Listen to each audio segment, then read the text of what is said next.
Coming up on Susan Clow, we try out a sensory deprivation tank. But first, I'm not sure if you could tell from watching some of our previous episodes, but I'm a big fan of beer. What? Susan Clow are drinking beer again? Shocker! Portland is another beer city, so we only thought it appropriate to brew our own beer. We found this place called the Home Brew Exchange. It's owned by Aaron and Jocelyn, and Aaron spent the day with us teaching us how to brew beer. There's basically 3 ingredients in beer: yeast, hops, and malt. For just $20, you can take the basic brewing class. After we decided to brew an English brown ale, it was time to choose our ingredients. Grains first. The very beginning of the Susan Clow blend. The beer will have a slight taste of Sue's hand in it. Hopefully that will be a good thing.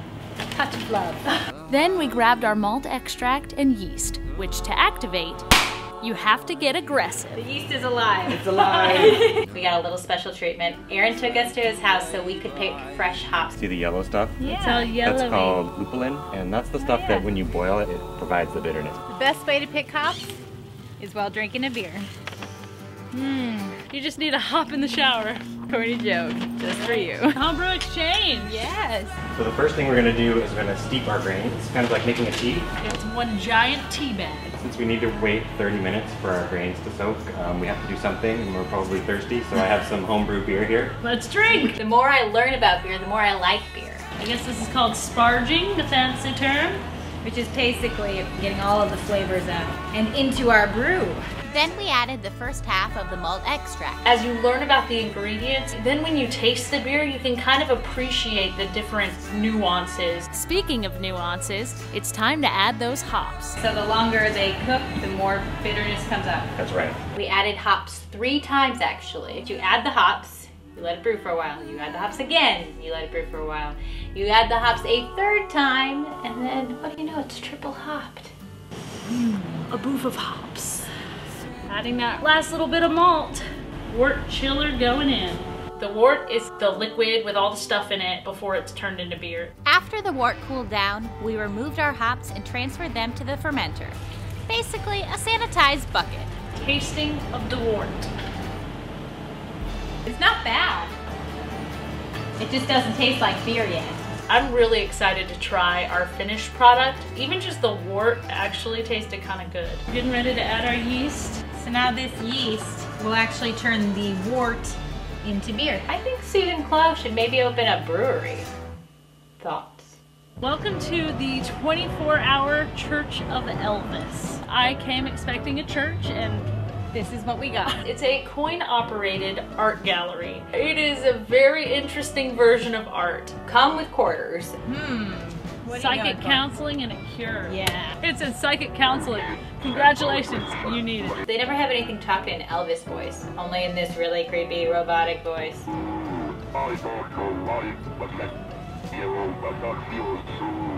It is weird. You can get married at the Church of Elvis. What do you say? You want to get married at Let's the Church do of it. We're Elvis? getting hitched. We are gathered here today in the presence of Elvis to join Stephen Eady. Most important question. Do you believe in Elvis? Congrats. Beautiful. Thanks, Elvis. It's one of those things that's just so typically Portland that we couldn't pass it up. Portland is surrounded by waterfalls, the most famous being Multnomah. The upper falls are 542 feet, and the lower falls are like 69 feet. We wanted to see that one, but then do another one that has more of a hike to it. So we decided to go to Punch Bowl Falls. The hike starts at the Eagle Creek trailhead and is a moderate 1.5 miles each way. Parts of it are very narrow, so you're like up along the side of a cliff and there's trees down below. We went to lower Punch Bowl Falls because that's where you get this very famous view that's lush, lush greens and then just a waterfall. We didn't go up to the upper falls, which is where you have to go if you want to jump off the falls, but it's a 70-foot drop, so Chloe and I were thinking, maybe not. Zaxby came with us and he loved it because he could get there and play in the water, and he found a friend to play with. It's not this giant waterfall, but it's hidden and it feels like you've earned it because you hiked all the way in. Definitely worth a visit.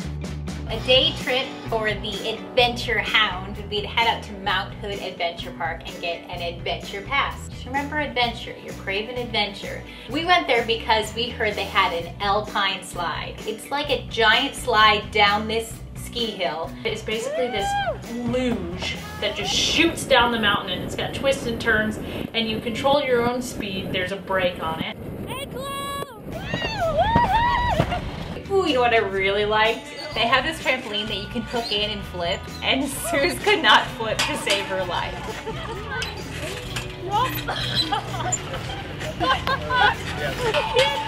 We played a little mini golf, which is always a good time.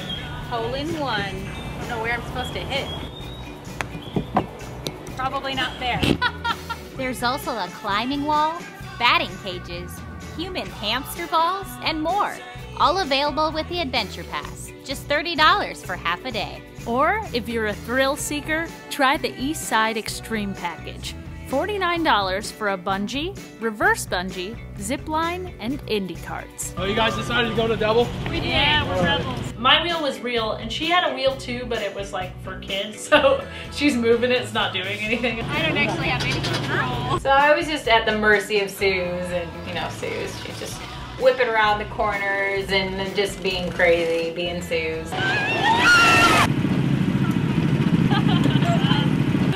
I did my first bungee jump. She goes 3, 2, 1, and you just step off, and I know I screamed like a girl.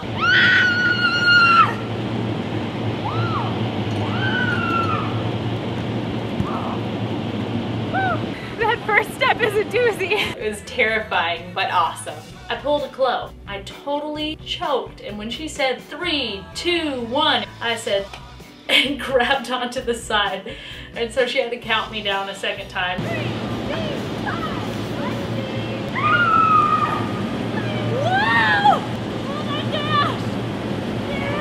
I think I probably still have some adrenaline pumping through my veins. If you're a little nervous about heights, I would suggest trying to reverse bungee. You actually start on like a blob and then you shoot up and bounce. So you don't actually have to step off anything. You don't have to be brave enough. It kind of does the work for you.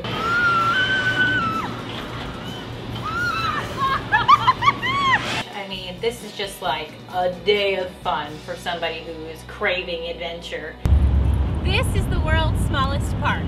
It's gonna take us a few hours to explore it, so go ahead and go to the next bit. We went to the Portland Saturday Market, which is the largest continuously operated outdoor market in the US. Oh my gosh, that is quite the mouthful. It's a really sweet market right along the waterfront. It goes from March through December every Saturday and Sunday.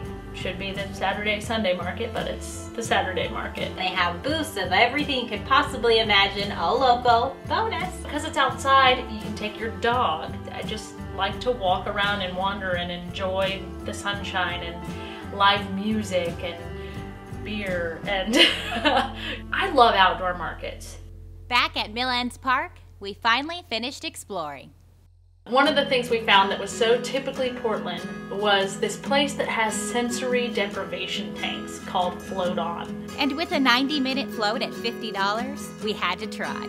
Graham, one of the owners, told us what to expect. There's no light, no sound, no sense of touch, and no gravity. Amazing things start to happen. Your spine stretches out an inch and decompresses. It just gets even crazier. Your brainwaves start to change after about 30 or 40 minutes. And the tank just takes people there naturally. They take you in and they show you the room. There's really no right way to float or even right thing to do in there. I'd probably spend the first 15 or 20 minutes just stretching. We each had our own little tank. I'm trying to do what he suggested and go in with an open mind. I'm kind of ADD.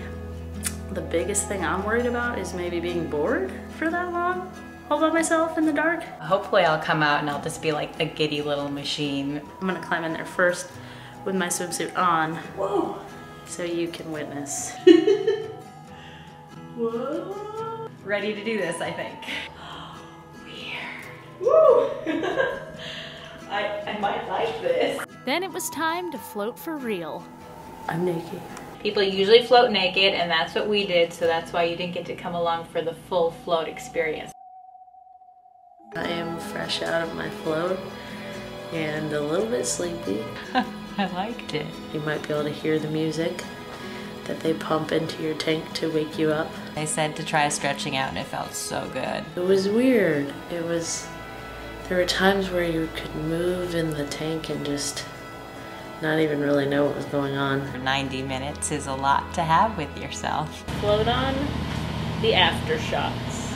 Well, do you think you made it into that beta state that they were talking about? I do. It took me a while though. I was like, okay, it's probably been about 45 minutes. And then I remember a little while after that still being like, God, Suze, let go of your control. Just relax. Go to Float On. You will not be disappointed. It has arrived. Our home brew, baby. And we have a name for it thanks to you. We've combined two of your awesome names to make Sheba's Root Beer. Sheba being Susan Clo's Hopalicious English Brown Ale. and Root being spelled R-O-U-T-E. Wah, wah. Awesome. So, a cheers to you for coming up with some great names. And to Portland and an awesome trip. Like the music you heard in the episode? Check out Loch Lomond and their newest full-length album, Little Me Will Start a Storm. And for more information about what you saw on the show, visit SusanCloOnTheGo.com. This looks like a compromising position. One side of here, there's a live yeast. So, that's cool. Let's do that again. Yum, yum, yum, yum. First homemade brewski. Oh, she's over Frankenstein hat. I feel great.